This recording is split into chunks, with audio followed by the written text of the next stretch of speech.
Hello, everybody. Welcome back to another edition of Sportsbook Confidential. My name is John Sullivan, and I'm coming to you live from the FingerLakes1.com studios in Seneca Falls, New York. And this little show here is to help you learn and grow as a sports bettor. And we have a rather interesting show today.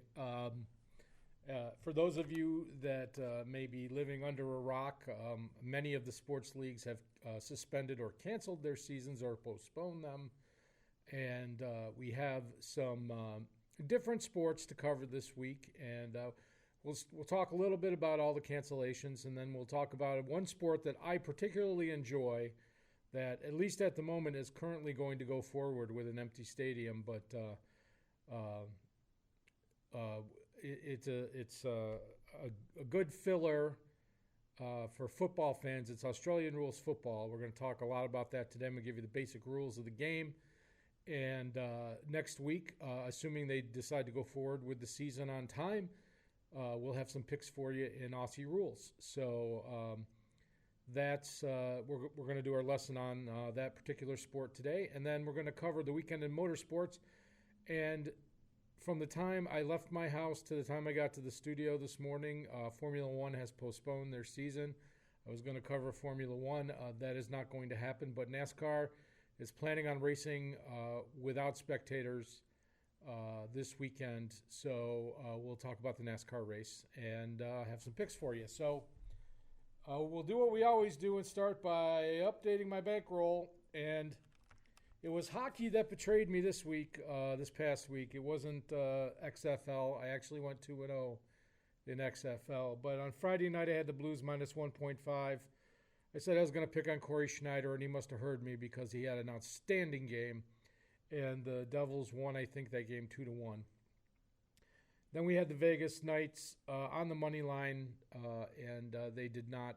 They lost in overtime, and that's also minus $17 to the bankroll. But on the weekend, we had the Guardians plus 8, and they won outright on the road in Dallas, plus $15 to the bankroll.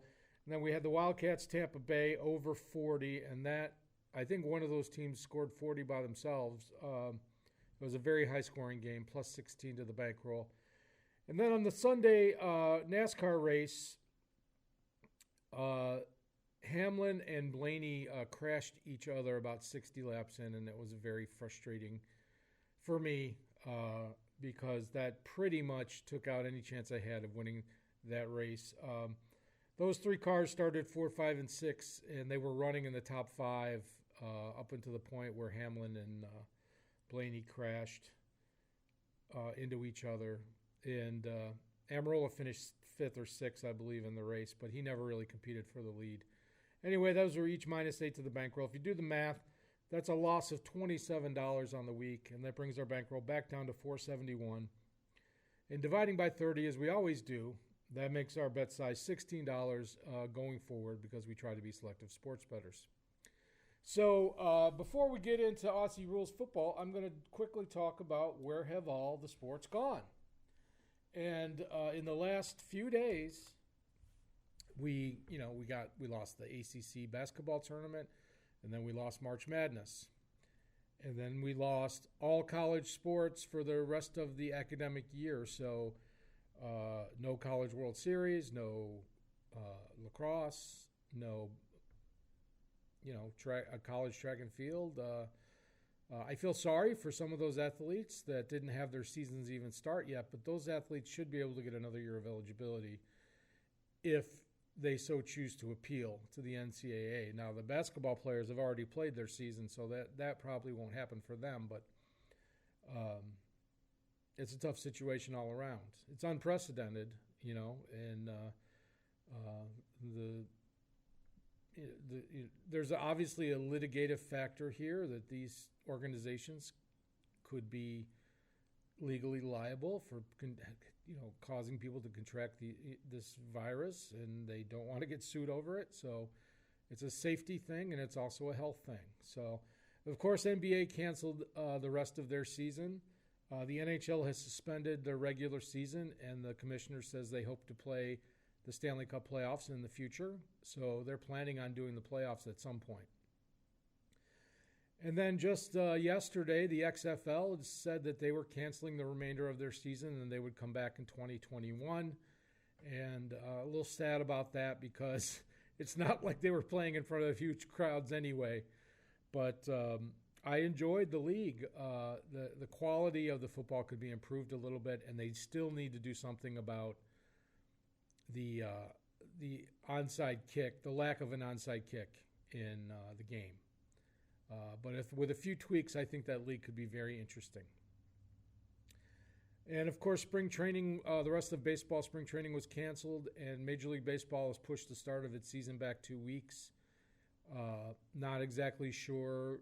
It's kind of a wait and see for them. So I would expect some good offense in the early part of the baseball season.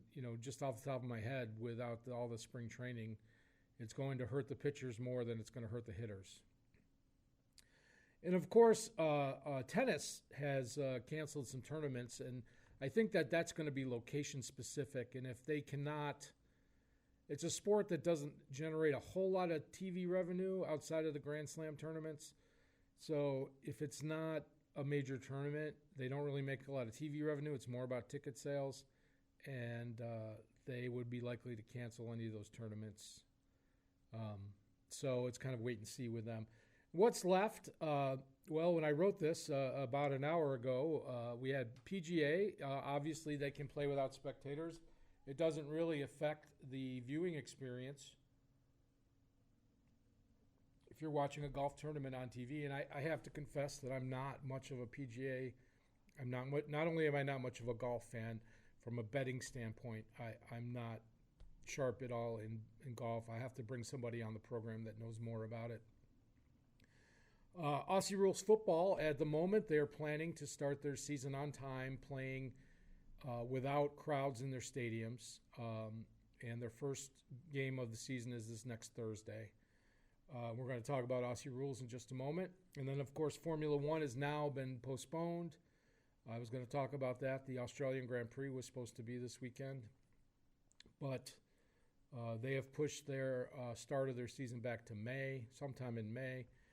And NASCAR is, at least for the next 2 weeks, has agreed to run their races without crowds. So it's just, the drivers and the crews and the officials at the track and nobody else. So, again, it shouldn't affect the viewing experience a whole lot if you're watching on TV.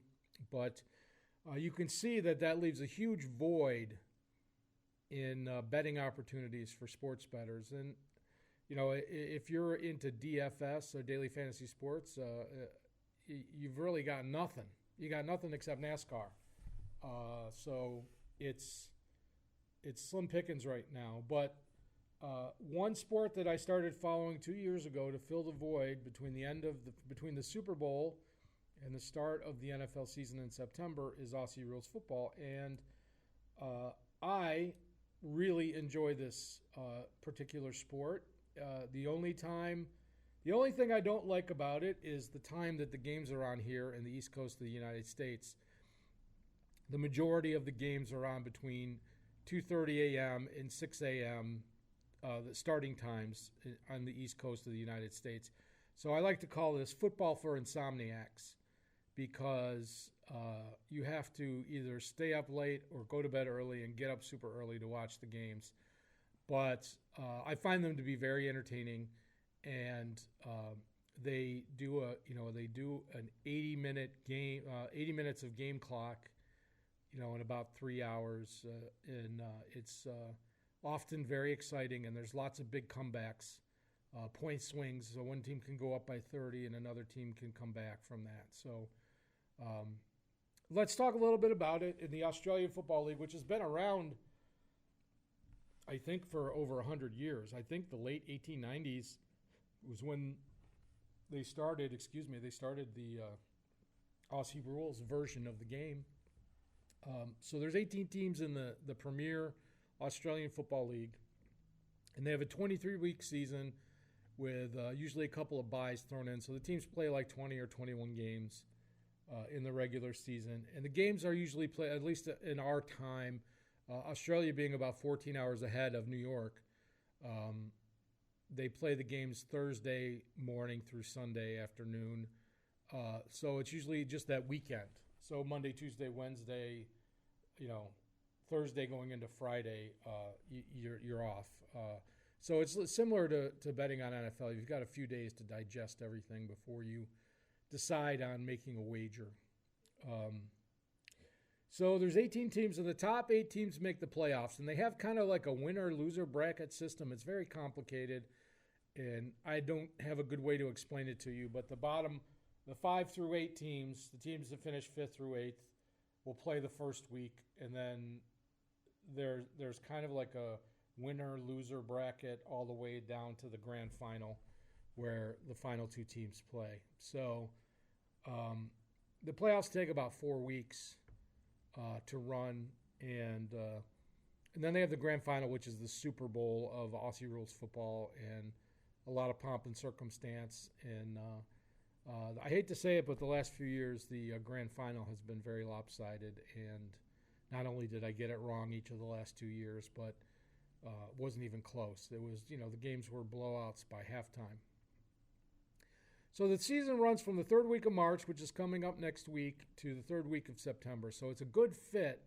It starts about 6 weeks after the Super Bowl, and then it runs directly to like the 2nd or 3rd week of NFL. So it's a nice little balance between the NFL schedule. If you like to bet football and bet 1 or 2 games a week, this is a really nice fit for you. If you can... If you want to watch the games live, though, you've got to get up at 4 or 5 o'clock in the morning. Otherwise, of course, you can watch them on YouTube after the games are over. There's lots of highlights, and there's full games. But let's talk a little bit about how the game is played. And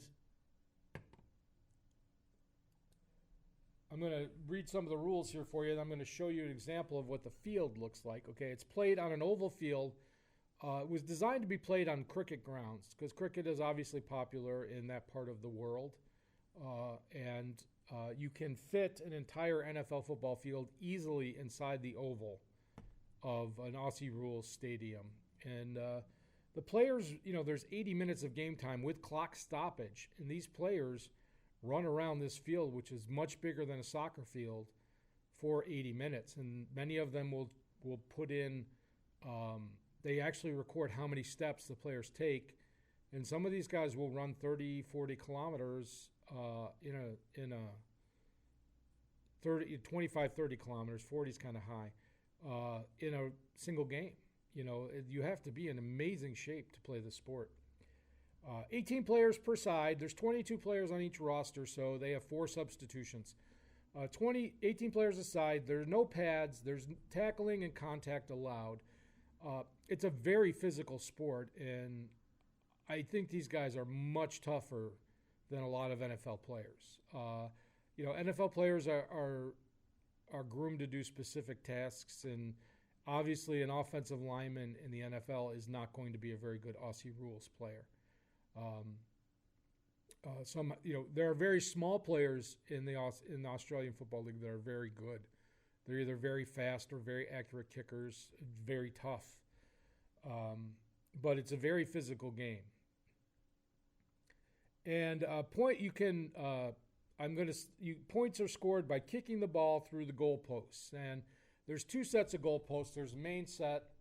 They're about 6 feet apart or 8 feet apart. I don't know the exact dimensions, but that have high goalposts, and there's 2 smaller goalposts on the outside. So kicking in between the inner goalposts is called a goal, and that's worth 6 points. And then if you go between the inner goalposts and you hit either goalpost, that's not a clean goal, and you get a behind, which is only worth 1 point. And if you kick outside of the main goalpost but inside the outer goalposts, that's also called a behind, and that's worth 1 point. And those are the only ways to score in Aussie rules, is to kick through those goalposts, hence the name football. But you can pass the ball. You can run with the ball. If you dribble the ball, you have to bounce it, or I call it a dribble, like basketball here in the States.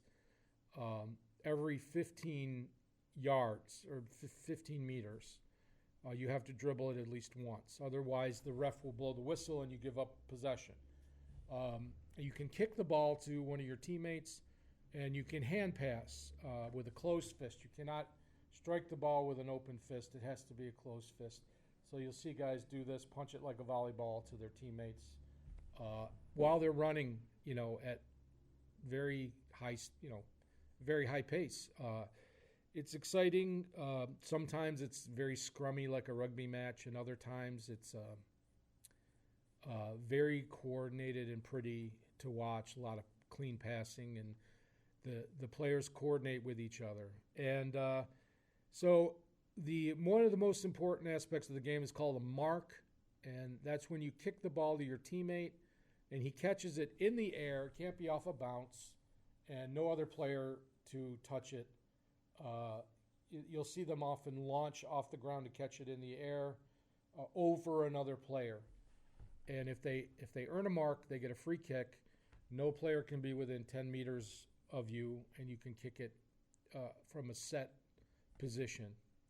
So what they try to do is get a mark as close as possible to the goal so they can kick it through the goal without any opposition for the 6 points. And it's a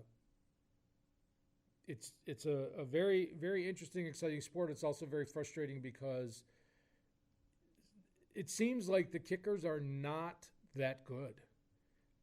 You see these guys get within 20, 30 meters of the goal. It's kind of like kicking a 25 or 30-yard field goal. And they are kicking nobody can be within 10 meters of them. So, and you see them missed often.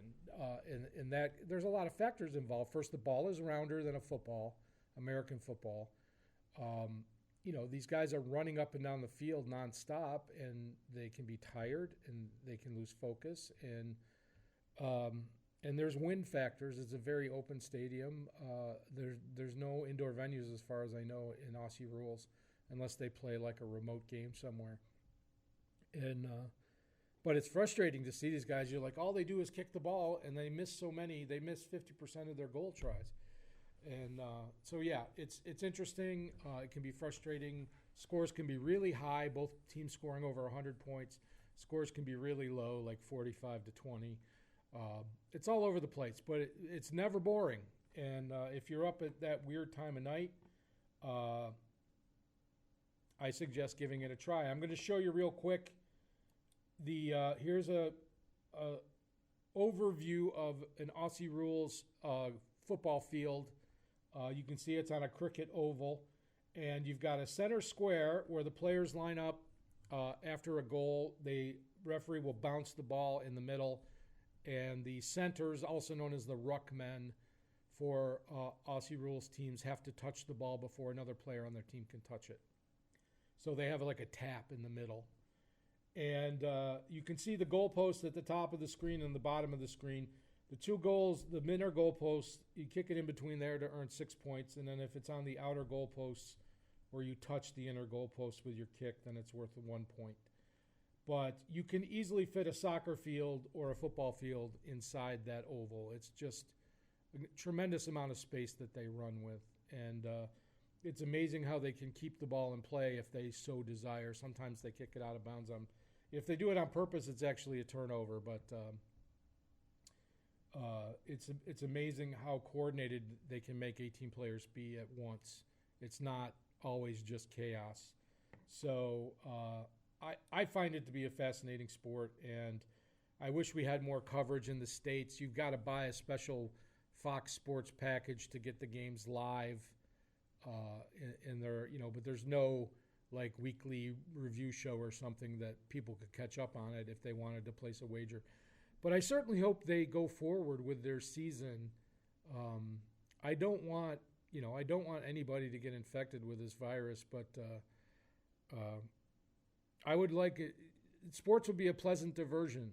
Whether it's at this point, whether it could be darts for all I care, but I think it would be a pleasant diversion for a lot of people. So we need to find something, and NASCAR is going to try to fill that void, and I hope Aussie Rules does too. So I will have a pick for you next week, assuming the season is still on. And if I have any other points to bring up about Aussie rules, then I will discuss it with you. So let's move on to NASCAR because that's the only other thing going on this week. And the Quick Trip 500 in Atlanta. Atlanta used to be an oval like years ago, like 10 years ago and before. It was an oval, fast oval with sharp turns at the end. It's like a paper, kind of like a large paper clip, but it was, a mile and a half. And you had long straightaways where cars could go fast. And now it's a mile and a half oval, very similar to the other mile and a half ovals. There was one a couple weeks ago in Las Vegas that just happened. That's a mile and a half. And now there's only one race period in Atlanta. There used to be two. As a matter of fact, the season used to finish in Atlanta. It doesn't anymore. So in the last two seasons, Harvick and Brad Keselowski have each won a race in Atlanta, the only race each year. And also Boyer and Truex. Now, Harvick, Boyer, and Truex are all teammates, so you would have to think that they all share good information with each other. Have top fives in both of their last two races here. As of course, Harvick and Keselowski also have top fives in their last two races here. And the Fords were very strong at the Vegas race, which makes me want to lean towards taking the Fords, which would be the Stewart-Haas cars, and it would be the Penske cars for this race. And maybe Matt DiBenedetto as well in the 21, the Wood Brothers car. So those are, some drivers to think about. Nobody has, obviously, Harvick and Keselowski have very good records here. Nobody has, the must-play. Well, it really depends on the odds, and I'll show you in a second. But, in the 2-mile track, it seemed like the Hendrick Chevrolet cars did really well. And in the restrictor plate race on the 2.5-mile track, obviously the Toyota cars in the restrictor plate race did very, very well. But in this race, we have the Fords that look like they're going to be the ones to beat. And then next week, I think, is Bristol, and that will be a half-mile short track, and that's going to be a whole different ball of wax because there's not going to be a horsepower or aerodynamic advantage. It's about who builds the car that can last. So we're still learning. There's 36 races in a NASCAR season, and we're on number 4, I think. We're on number 5. So still a lot to be learned here. So I guess we're going to wrap things up early. I don't really have a whole lot for you this week. As far as the show goes, we'll have, I can do more book reviews. I can try to have some guests on. A lot of the on-air personalities that I'm familiar with will be looking to fill a lot of airtime on their stations, and they're going to be talking about anything and everything. So maybe I can get a few of them to come on the show and talk. And I have one or two of the books I'm going to review. I'm actually going to try to get the authors on the air. So all those things may happen in the near future. We'll see. I got to take it week by week and see what happens. But for this week, all we've got is NASCAR. And my picks this week, obviously, Brad Keselowski. He's got a first and a second as his last two races here at plus 650. Can't really go wrong with that. Ryan Blaney, he got wrecked last week, was the points leader. He's very underrated at 12-1. And then Clint Boyer at 50-1. He's got two top fives in his last two races here. And if he's even remotely that good, 50-1 is such a juicy number for this race. I do hear they may move this race to Saturday night instead of Sunday. I don't know if that's a TV deal or what the deal is, but keep that in mind if you're placing your wagers. And also never forget to check different sports books because the odds can vary widely for motorsports odds for races. So that's it for this week. Hopefully we'll hit a big winner and give our bankroll a nice little push. And thanks for tuning in, and thanks for sticking.